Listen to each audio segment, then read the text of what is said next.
Practice swing is a valuable tool.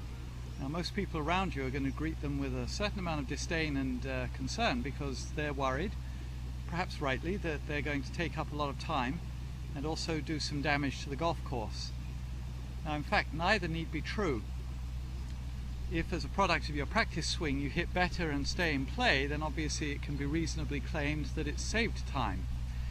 But certainly I'd suggest that you limit yourself to one practice swing, and that it should brush the grass rather than dig into the ground in anticipation of what might be your intention with an iron shot. Brushing the grass, though, has value.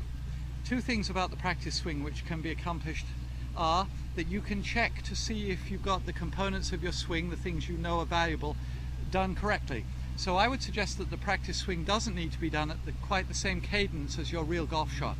You can go back a little slower, pause for a quarter of a second, and then go through and brush the grass, and it gives you thinking time so that you can check off the components that you think worthy. Then regarding brushing, as you'll see in my video Subduction Divot, that doesn't seem as incongruous to the requirements of hitting a successful iron as you might have guessed or had been led to believe. In fact, brushing the grass usually will, when there's a ball there, turn into a divot, and it helps us in one other regard.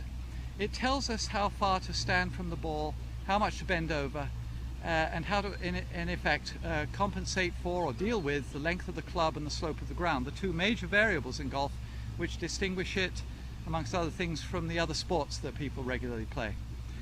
When you, as is commonly the case, hit two consecutive shots with different length clubs off different slopes of ground, you need a mechanism for deciding how to stand.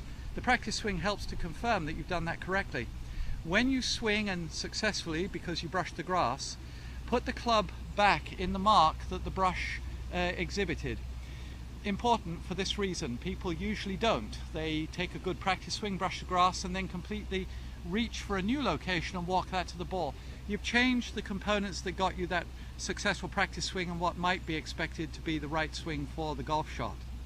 So take a practice swing, brush the grass, observe where it brushed the grass, put the club in that mark, which then reconstitutes the architecture of the stance that worked.